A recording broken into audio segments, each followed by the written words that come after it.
Bonjour, aujourd'hui on va parler de ce que beaucoup de gens pensent maîtriser mais ne voient pas vraiment, c'est qu'est-ce que font aujourd'hui vos fichiers. Qui les modifie, qui les supprime, où sont vos fichiers. Et aujourd'hui on va essayer de voir ensemble comment, avec quels moyens on a la possibilité de regarder ces fichiers sur le NAS.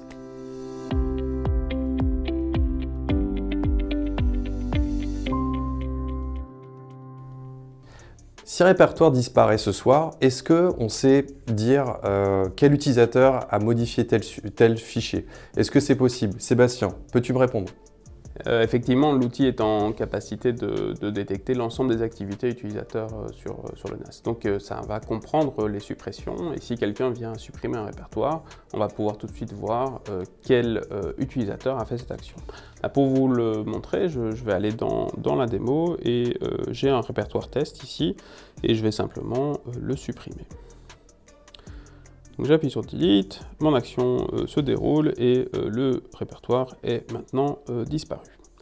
Lorsque je vais dans File Activity, je vais actualiser cette page et je vais pouvoir voir ma suppression au niveau du fil.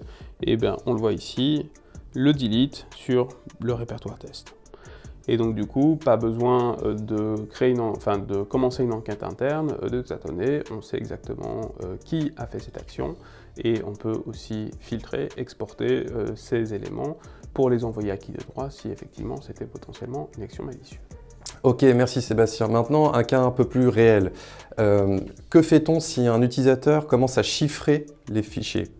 On fait quoi? On le bloque? On alerte? Qu'est-ce qu'on fait? En fait, on peut faire les deux, mais en tout état de cause, s'il y a un véritable chiffrement, on va probablement vouloir bloquer. Et c'est aussi quelque chose que je peux montrer dans l'environnement, c'est-à-dire que j'ai un script ici qui simule une action de type ransomware. Lorsque je le démarre, il va commencer un chiffrement des fichiers sur le NAS. Et on va pouvoir voir assez rapidement, lorsque le script aura commencé la partie chiffrage de la séquence, le produit bloqué. Alors bien sûr, on pourrait aussi le configurer pour qu'il ne bloque pas et envoie uniquement une alerte si c'était la volonté. Dans ce cas précis, on voit que le script a planté avec un accès refusé au niveau du file system, et je n'ai maintenant plus la possibilité d'aller naviguer au niveau du NAS parce que je suis bloqué. À quoi cela ressemble-t-il dans le dashboard? Je peux voir Sébastien qui a été bloqué pour une règle qui s'appelle Overwrite Rule, et l'ensemble des éléments ici sont ce que nous appelons des incidents. Et un incident a été levé qui a causé un blocage pour un utilisateur qui a donc moi-même, qui a donc fait des actions anormales. Nous pouvons également, du coup, débloquer l'utilisateur une fois que c'est résolu, mais nettoyer les actions d'un utilisateur après incident. Et donc dans ce cas-ci, j'ai la possibilité, en appuyant sur ce bouton, de venir supprimer tous les fichiers que l'utilisateur a créés et restaurer les éléments qui l'a modifié, et donc dans ce cas-ci, les éléments qu'il a chiffrés pour remettre le file system dans un état propre.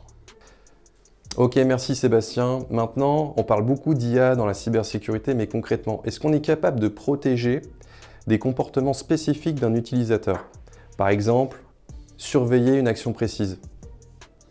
Oui, en fait, l'IA c'est intéressant parce que c'est un modèle. Le désavantage de l'IA, c'est qu'on ne sait pas forcément pourquoi les actions sont prises, et que, en fonction des outils, il n'est quand même pas forcément simple de personnaliser la façon dont le modèle réagit. Donc si tu as un besoin spécifique au niveau de ton environnement de détection, l'avantage de l'intelligence humaine, c'est que tu peux créer le scénario qui t'intéresse de façon très spécifique. On va prendre ici un exemple, mais dire que par exemple tu veux, dans un dossier spécifique, que si quelqu'un vient lire un élément, tu reçoives une alerte. Bon, c'est un use case spécifique, mais on va le créer ici, parce que lire un fichier, a priori, c'est pas forcément normal.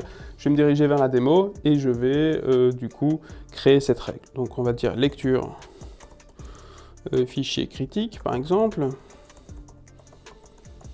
Et je vais dire, ok, cette règle est activée, et elle ne s'applique que si jamais c'est dans le chemin qui va comprendre fichier critique.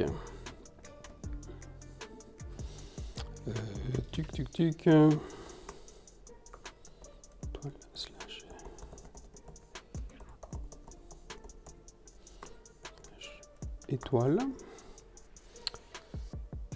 Ok, donc Dans les patterns, on a parlé de lecture hein, dans cet exemple, donc je vais simplement mettre un pattern de type lecture et je vais mettre une limite qui a du sens pour le use case spécifique. Donc comme je disais, là je vais prendre quelque chose qui vraiment ne serait pas détecté par une IA de façon générale parce qu'on peut tout à fait considérer que c'est une action légitime et dire action 1, c'est-à-dire qu'à partir du moment où il y a une lecture dans ce dossier, ben, je veux le savoir. Et donc forcément, là on ne veut pas forcément bloquer, mais je vais juste envoyer une alerte.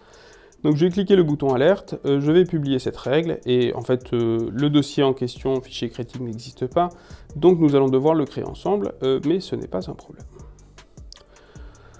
Donc je vais copier mon chemin, créer mon dossier, et simplement faire une lecture dans ce répertoire, ce qui va du coup me générer une alerte.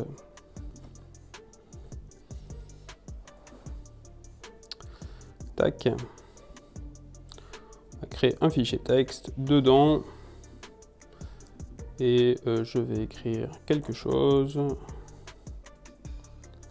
et enfin le lire. Et on va pouvoir voir du coup au niveau des derniers incidents qu'il y a effectivement eu un incident pour la notion de lecture de fichiers critiques. Il faut simplement que je me mette dans les dernières 5 minutes. Et ici, lecture fichier critique parce que j'ai lu un fichier dans ce répertoire spécifique. Et donc, bon, là c'est l'exemple que je viens de prendre, mais l'idée c'est de voir le produit comme un moteur qui va permettre du coup de détecter ce que tu veux détecter au niveau de ton file system.